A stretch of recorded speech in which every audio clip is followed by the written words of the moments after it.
जी हाँ, नमस्कार दोस्तों, नमस्कार सभी का स्वागत है स्टडी आई की जुडिशरी के प्लेटफॉर्म पे। मेरा नाम है अमित आनंद। कैसे हैं आप सभी? So how you all? जी हाँ, तो very good evening to all of you.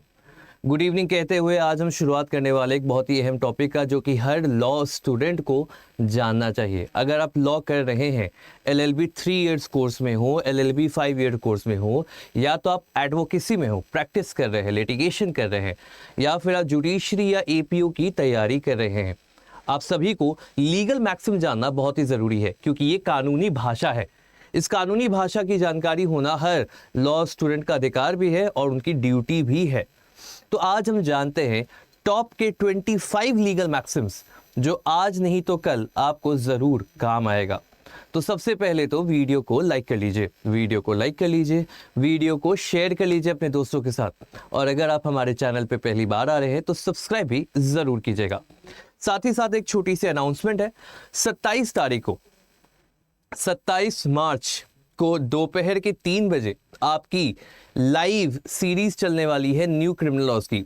जो भी बच्चा वहां पे लाइव आता है, उन्हें 500 MCQ क्वेश्चंस दिए जाएंगे। तो लाइव जुड़ना ना भूले, 27 तारीख 3 बजे इसी चैनल पे, सेम जगह सेम टाइम पे, 27 मार्च 3 बजे। चलिए शुरुआत किया जाए लीगल मैक्सिम की। चलिए, लीगल मैक्सिम में जुड़ने से पहले आप सभी को बता दूं कि जो भी व्यक्ति जुड़ना चाहता है मुझसे, या तो कोई क्वेरी के कारण, कोई प्रॉब्लम है, कोई उसके सॉल्यूशन चाहिए रिगार्डिंग लॉ, रिगार्डिंग लिटिगेशन और रिगार्डिंग जुडिशरी, आप बेझिझक हमसे जुड़ सकते हैं। जुड़ने के लिए यहाँ पे दिया गया स्कैनर को स्कैन कर लीजिए टेलीग्राम पे, या तो नीचे दिए गए नाम को टेलीग्राम पे जाके सर्च करिएगा। उसके बाद आप फ्री मेंटरशिप ग्रुप में जुड़ सकते हो मुझसे। चलिए शुरुआत करते हैं। सबसे पहला है एक्टस नॉन फेसिट रियम निसी मेंसिट्रिया। एक्टस नॉन फेसिट रियम निसी मेंसिट्रिया, इसका मतलब होता है an act does not make a person guilty unless there is a guilty mind. ये वही लीगल मैक्सिम है जिस पे क्रिमिनल लॉ बेस्ड है। क्रिमिनल लॉ हमें कहता है कि देखिए, गलत काम तो जो करोगे उसको कहेंगे एक्टस रियस, मगर गलत काम के साथ गलत सोच, गिल्टी माइंड भी होनी चाहिए, मेंस रिया भी होना चाहिए। तो यही वो लीगल मैक्सिम है जो ये सजेस्ट करता है कि अगर कोई एक्ट गलत है तो वो ऑफेंस नहीं होगा जब तक आप वहां पे गलत गिल्टी माइंड ना शो कर दो। एप्लीकेशन जान लीजिए, पूरे क्रिमिनल लॉ में, आईपीसी के धारा 34 में भी, कॉमन इंटेंशन में भी यही देखा जाता है। और इसका एग्जाम्पल है आर वर्सेस कनिंघम 1957 का केस है, जहां पे कहा गया कि इंटेंट एक क्रूशियल रोल प्ले करता है रेकलेसनेस में। इंटेंशन देखना जरूरी होता है कि ये क्राइम है या नहीं, क्योंकि हमने ये पढ़ा है आईपीसी में भी और भारतीय न्याय संहिता में भी कि बस गलत करना, किसी को चाकू मार देना ऑफेंस है क्या, एक्टस रियस है, मगर क्यों उसने चाकू मारा, उसके पीछे कारण क्या था, मोटिव क्या था, प्रिपरेशन किया था या नहीं, इंटेंशन क्या था, उसकी जानकारी होना बहुत जरूरी होता है। तो एक एक्ट गिल्टी माइंड के साथ मिलके ही क्राइम बनेगा। उसका सबसे अहम लीगल मैक्सिम है एक्टस नॉन फेसिट रियम निसी मेंसिट्रिया। अगले पे चलते हैं। अगला है ऑडी ऑल्ट्रम पार्टम। इसका मतलब होता है नेचुरल जस्टिस। दूसरे की भी तो सुन लो। अगर आप जज बनते हैं तो आपके सामने दो पक्ष होंगे। अब आप एक पक्ष की पूरी कहानी सुन लीजिए, दूसरे की बात ही ना सुनो, उसको कैसा न्याय मिलेगा। तो ऑडी ऑल्ट्रम पार्टम मतलब होता है हियर द अदर साइड, दूसरे व्यक्ति की भी तो सुनिए। एप्लीकेशन में it is a pillar of natural justice, जो कि आर्टिकल नंबर 14 में दिया है। इसका एक अहम केस लॉ है Maneka Gandhi versus Union of India. Maneka Gandhi versus Union of India. तीसरे पे आ जाते हैं, जिसका नाम है केविएट एम्प्टर। केविएट एम्प्टर, इसका मतलब let the buyer be aware. मतलब क्या होता है, अगर आप कोई सामान लेने जा रहे हो तो आप होगे बायर, और जो सामान दे रहा है वो व्यक्ति होगा सेलर। तो बायर और सेलर में किसको चौकन्ना रहना होता है? जो सामान खरीद रहा है। तो बायर को हमेशा चौकन्ना रहना होता है, और यही बात सेल्स ऑफ गुड्स एक्ट 1930 में भी कहती है। केविएट एम्प्टर means let the buyer be aware. चौथा, डैमनम साइन इंजूरिया। अब यहां पे आपको केस लॉ दिखेगा एशबी वर्सेस वाइट का। ये केस लॉ इंजूरिया साइन डैमनम का है। और साथ ही साथ यहाँ पे एक और केस लॉ लिख सकते हो आप, उसका नाम है Gloucester grammar school case. Gloucester grammar school case ये है क्या, इसके बारे में जानते हैं। देखिए, डैमनम साइन इंजुरिया मतलब डैमेज, डैमेज साइन मतलब होता है विदाउट, और इंजरी मतलब, इंजुरिया मतलब होती है इंजरी। इंजरी किसकी होती है? लीगल राइट की, लीगल राइट की। और ये डैमेज मतलब क्या हुआ? ये डैमेज मतलब हुआ क्या? नुकसान हुआ है, लॉस। डैमनम साइन इंजुरिया कहता है कि आपको नुकसान तो हुआ है मगर आपका लीगल राइट इंजर नहीं हुआ है। तो लॉ ऑफ टॉर्ट इसी बात पे कहता है कि अगर आपको नुकसान हुआ मगर आपका लीगल राइट का उल्लंघन नहीं हुआ है, आप हमारे पास मत आइए। सिंपल सा एग्जांपल, ग्लाउचेस्टर ग्रामर स्कूल में एक स्कूल होता है, जिस स्कूल में मान लीजिए 1000 बच्चे होते हैं, उसके ठीक बगल में, ठीक पास में एक नया स्कूल खुल जाता है, जिस कारण से इस 1000 बच्चों में से 600 बच्चे नए वाले स्कूल में चले गए। अब इस व्यक्ति को तो नुकसान हुआ ना। ये व्यक्ति चला जाता है केस करने, कहता है कि सर मुझे नुकसान हुआ है, मुझे डैमेज हुआ है। कोर्ट ने कहा कि आपका कोई लीगल राइट का इंजरी हो रहा है, तो उसने कहा बिल्कुल भी नहीं। वहां पे कोर्ट ने कोई भी रिलीफ नहीं दी थी। कारण क्या है?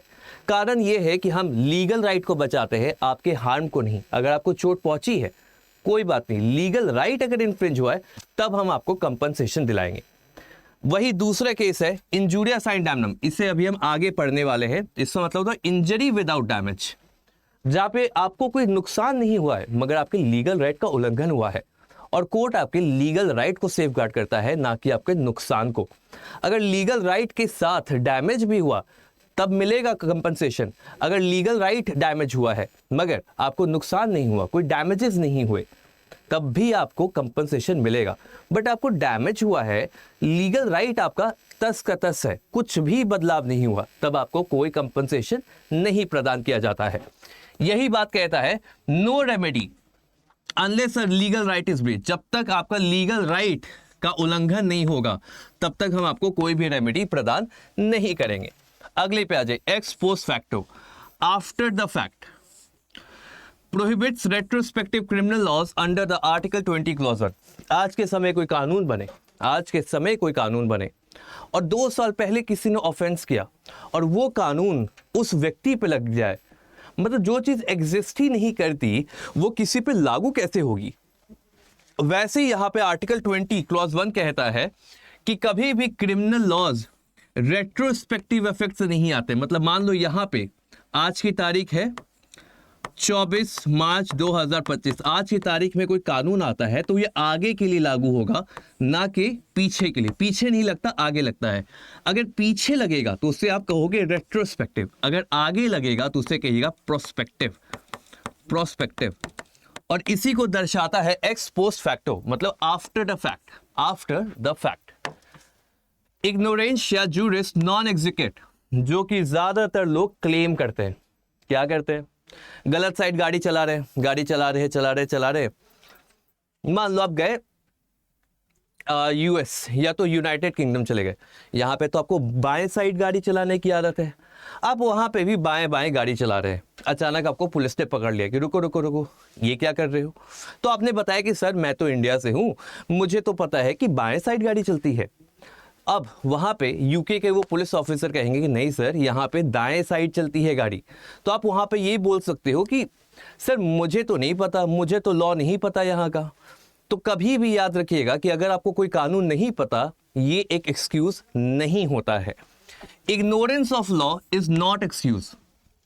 Application applies universally under IPC and CrPC. अगर आपको कानून नहीं पता, दैट डज नॉट मीन कि आपको वहां पे छोड़ दिया जाएगा, वो एक एक्सक्यूज की तरह देखा जाएगा, ये नहीं होता है। नेमो जुडेक्स इन कॉजा सुआ, no one should be a जज इन देयर ओन केस। मतलब अगर मान लीजिए कि किसी से झगड़ा हुआ और वहां पे डिसीजन भी आप ही दीजिए, पार्टी भी आप ही हैं, तब तो सब चीज गलत हो जाएगा ना। नेचुरल जस्टिस का एक रूल अभी हमने पढ़ा था, ऑडी ऑल्ट्रम पार्टम, let the other party be heard, other दूसरे व्यक्ति की भी तो सुन लो। वैसे यहां पे नेमो जुडेक्स इन कॉजा सुआ भी होता है, मतलब कोई भी व्यक्ति अपने ही केस में अपने ही कॉज में जज नहीं बन सकता। ये इंश्योर करता है जुडिशियल इम्पार्शियलिटी, जो कि आर वर्सेस ससेक्स के केस में डील किया गया था। फिर आता है रेस इप्सा लोकेटर, जो कि आप एविडेंस में देखते हैं, जो कहता है the thing speaks for itself, चीजें खुद के लिए ही बोल रही है। प्रूव्स नेग्लिजेंस इन थॉट्स, मान लो कि कोई व्यक्ति, मान लेते हैं कि कोई व्यक्ति, जैसे आप सड़क पे चलते हो तो देखते हो कहीं कहीं पे पॉट होल होता है, जब बारिश का पानी जमा हो जाए तो उस गड्ढे का चेंबर उठा के साइड कर देते हैं और सारी पानी ड्रेन कर जाती है। मान लीजिए कि म्यूनिसिपैलिटी ने, वो बारिश हुई थी, उन्होंने वो पूरा गड्ढा का जो चेंबर था उसे उठा के साइड कर दिया। एक आदमी सुकून से बाइक चलाते हुए जा रहा था, सीधा उस गड्ढे में गिर जाता है और केस कर देता है म्यूनिसिपैलिटी पे। तो म्यूनिसिपैलिटी पे ये कहा जाएगा कि आपने ये तो किया है, आपने तो उस गड्ढे को ओपन छोड़ दिया जिस कारण से एक्सीडेंट हुआ है। ये केस दर्शाता है कि आपकी नेग्लिजेंस थी, ये केस दर्शाता है कि आपकी नेग्लिजेंस थी, मतलब ये केस बता रहा है कि गलती है। The thing speaks for itself, the thing speaks for itself. ऊबी जस्ट ईबी रिमीडियम, जहां पे अधिकार है वहां पे रेमेडी है। सिंपल सा लॉजिक भाई, पूरा लॉ ऑफ टॉर्ट्स इसी पे बना है। ऊबी जस्ट ईबी रिमीडियम, अगर आपके पास राइट है, where there is a right there is a remedy. जब आपके पास अधिकार है तो आपके पास रेमेडी भी होगी, अगर अधिकार ही नहीं तो रेमेडी भी नहीं। यही रिट्स का, जो भी आर्टिकल 226 के तहत हाईकोर्ट के पास आप रिट डालते हो, वहां पे आपके पास अधिकार है, अधिकार रहेगा तभी आपको रेमेडी प्रदान की जाती है। यह कहता है ऊबी जस्ट ईबी रिमीडियम। वॉलंटरी नॉन फिट इंजूरिया, मतलब क्या होता है? वॉलंटरी आप अग्री कर रहे हैं कि हाँ मुझे इंजरी हो, मतलब to a willing person no injury is done, जो व्यक्ति पहले ही वॉलंटरीली अग्री कर चुका है तो वहां पे कोई डिफेंस नहीं मिलेगा। टॉर्ट का डिफेंस है, हॉल वर्सेस ब्रुकलिन्स का केस है। एक केस था जहां पे कार रेसिंग हो रही थी, बड़ा सा सर्किट हाउस था, वहां पे कार रेसेस होती है, 100, 150, 200, 250 की स्पीड में गाड़ी चलती है। अब वहां पे क्या होता है कि वहां पे बहुत सारे व्यूअर्स बैठे हुए थे, ऑडियंस बैठा हुआ था। अब दो गाड़ी चल रही है बहुत तेजी से और दोनों में क्लैश होता है और एक गाड़ी पलट के ऑडियंस के जो एरिया होता है, ऑडियंस के एरिया में घुस जाती है, जिस कारण से दो लोगों को चोट लग जाती है।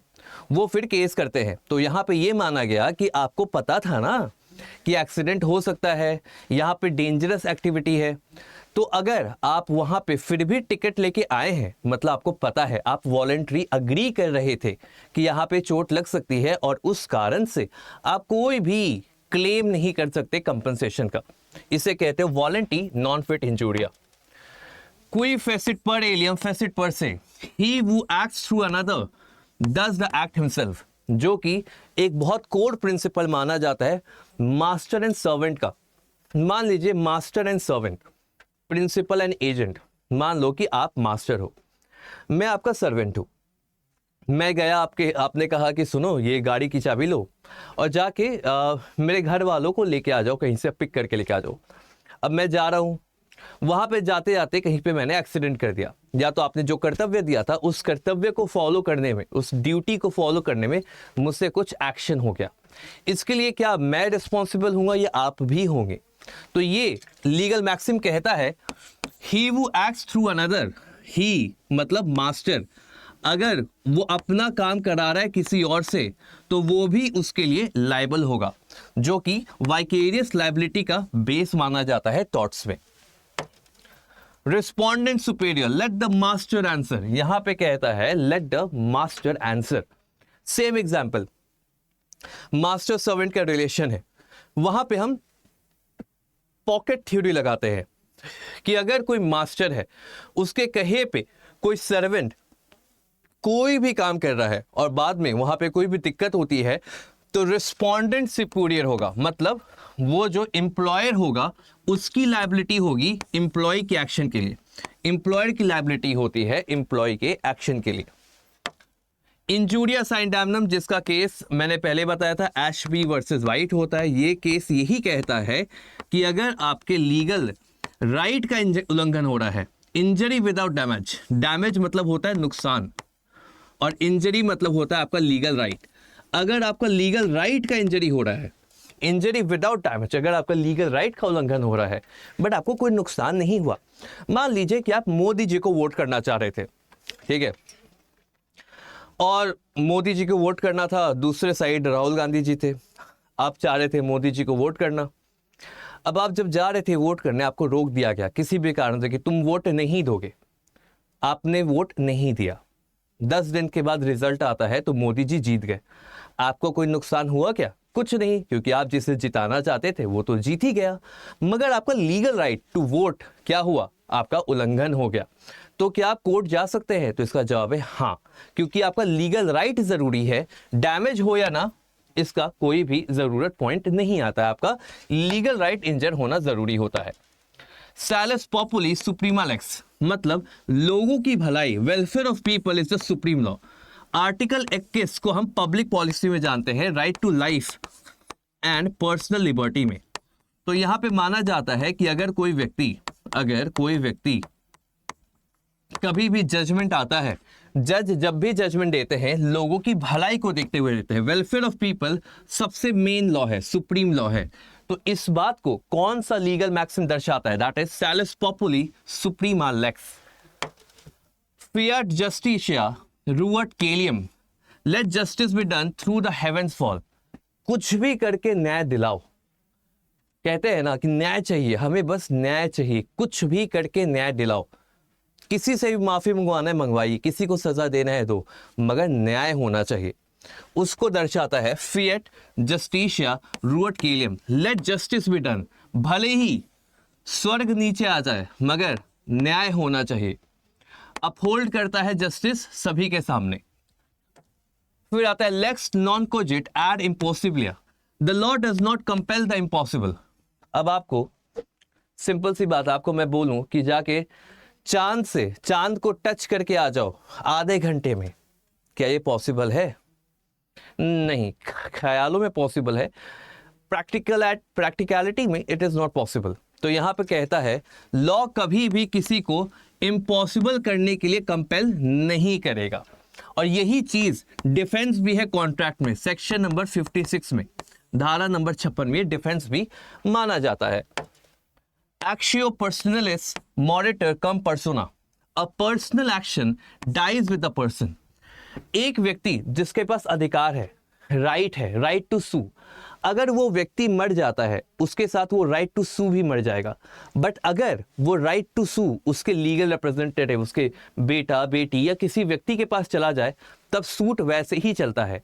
बट अगर कोई ऐसा केस है जहां पे उसका रहना जरूरी है, राइट टू सू उसके साथ ही मर जाएगा जब वो व्यक्ति भी मर जाता है। मतलब a personal action dies with the person, personal action उस व्यक्ति के साथ ही मर जाता है। De minimis non curate lex, the law does not concern itself with trifle. Trifle मतलब होता है छोटी मोटी चीजें। अब आप अपने सोसाइटी, अपार्टमेंट या घर से बाहर निकल रहे थे, निकलते समय सामने से कोई व्यक्ति आता है, आपका कंधा उससे टकरा जाता है, वो व्यक्ति चला जाता है केस करने, केस ने मुझे कंधे से मार दिया, है ना, छोटी मोटी चीजें होती है। भीड़ है, भीड़ में थोड़ा पैर एक व्यक्ति के ऊपर दूसरा पैर चढ़ गया गलती से, या तो फिर कंधा टकरा गया, तो क्या इस पे केस कर दोगे? क्या उस पे क्राइम हो जाएगा? तो कहता है लॉ कभी भी छोटी मोटी चीजों को इग्नोर करता है, डिसमिस कर देता है पेटी केसेस को। नेमो डैट कोड नॉन हेबिट, no one gives what they do not have. अगर किसी के पास कुछ है ही नहीं तो वो कैसे मांग लोगे? यही बात ट्रांसफर प्रॉपर्टी एक्ट में भी कहा जाता है, यही लीगल मैक्सिम ट्रांसफर प्रॉपर्टी में लगता है कि अगर मैं एक घर खरीदूंगा आज से 10 साल बाद तो वो मैं तुम्हें गिफ्ट में दे देता हूं अभी। How is it possible? जो चीज आपके पास है ही नहीं आप उसे ट्रांसफर कैसे करिएगा? यही बात कहता है नेमो डैट कॉड नॉन हैबिट में। क्विड प्रो को, समथिंग फॉर समथिंग, इसका मतलब है कंसिडरेशन। कंसिडरेशन कहां दिया है? कंसिडरेशन दिया है 2D में, जहां पे कहता है मैं तुम्हें कुछ दूं तुम मुझे कुछ दो। जैसे सुभाष चंद्र बोस कहे थे कि तुम मुझे खून दो मैं तुम्हें आजादी दूंगा, वही बात क्विड प्रो को में भी कहता है, something for something, something for something. मैला इनसे, रॉन्ग इटसेल्फ, भाई साहब गलत ही गलत है। अगर कोई खून कर दे रहा है तो वो तो खुद में ही पता है कि वो गलत है, मतलब मैला इनसे, कंप्लीटली रॉन्ग, पूरी तरीके से गलत है। अगर आप किसी को गोली मार के भाग जाओ और फिर बोलो कि अरे मैंने जानबूझकर नहीं मारा, दैट इज मैला इनसे, that particular act is wrong in itself. मैला प्रोहिबिशन, रॉन्ग बिकॉज प्रोहिबिटेड, मना है तो आप, ये गलत है। कोई चीज अगर प्रोहिबिटेड है मतलब वो गलत है। अगर आपको गाड़ी चलाने के लिए ट्रैफिक वायलेशन में कहा गया है कि आपको रेड सिग्नल नहीं तोड़ना है, मतलब आपको प्रोहिबिट किया गया है कि आप रेड सिग्नल ब्रीच नहीं करिएगा, मतलब दैट इज मैला प्रोहिबिशन, दैट इज रॉन्ग, वो एक गलत है क्योंकि आपको प्रोहिबिट किया गया है, उसे कहते हैं मैला प्रोहिबिशन। स्टे डिसाइसिस, to stand by things decided. Doctor precedence in Indian court, Kesavananda Bharati में क्या हुआ, गोलकनाथ में क्या हुआ, आज से पहले 5 साल पहले सुप्रीम कोर्ट ने कुछ कहा है, वो सभी को फॉलो करना पड़ता है। बट जो भी चीज पहले डिसाइड हो चुकी है उसे हम सभी सारे कोर्ट्स फॉलो करते हैं। इसे कहते हो स्टे डिसाइसिस, to stand by things decided. जो चीज पहले डिसाइड हो चुकी है हम उसे एक्सेप्ट भी करेंगे और हम उसे फॉलो भी करेंगे। ओबिटर डिक्टा, things said by the way, non binding judicial remark. जब जज साहब ऑर्डर पास करते हैं, जजमेंट देते हैं, डिक्री देते हैं, कई बार पासिंग रेफरेंस में वो कुछ और भी बातें कह देते हैं कि सरकार को कुछ ऐसा कानून बनाना चाहिए। अब वो उन्होंने जजमेंट में नहीं लिखा, डिक्री में भी नहीं लिखा, मगर ये बात नॉन बाइंडिंग है, बट ये बात पासिंग रेफरेंस में कह दिया गया। तो ऐसी चीजें जो आप बोलने में कह देते, थिंग्स सेड बाय द वे, बोल दिया आपने, कुछ उसका ऑफिशियल नहीं है मगर वो नॉन बाइंडिंग होता है जुडिशियल रिमार्क। ये किसी व्यक्ति को बाइंड नहीं करेगा मगर ये जुडिशियल का रिमार्क भी माना जाता है।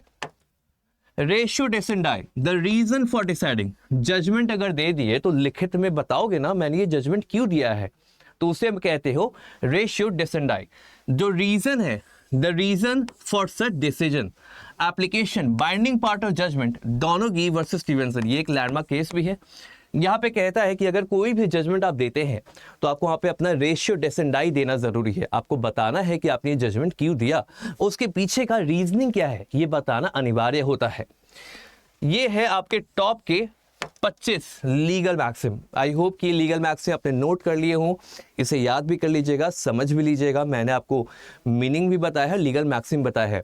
साथ ही साथ मैं आप सभी को ये भी बता दूं कि जो भी व्यक्ति अभी तक P2I बैच से नहीं जुड़े हैं वो जुड़ सकते हैं अभी, क्योंकि आज है आपकी पहली क्लास P2I बैच में, P2I रैंकर्स बैच में। यह जुड़ने के लिए क्या करना है, बट जुड़ने के साथ आपको क्या क्या मिलता है, आपको जुडिशियल में compete करने का मौका मिलता है, सक्सेस पाने का तरीका है। और P2I 2.0 रैंकर्स बैच में जुड़ते ही आपको स्टडी IQ की तरफ से एक स्पेशल किट मिलेगा जहां पे एक्सक्लूसिव केस लॉ की मैगजीन मिलेगी, कंबाइंड सिलेबस होगा सारे स्टेट जुडिशरी एग्जाम का, और फ्लोचार्ट्स बना के आपको सारे के सारे मेजर सब्जेक्ट्स के फ्लोचार्ट्स मिलते हैं जिससे आपको याद करने में आसानी होती है।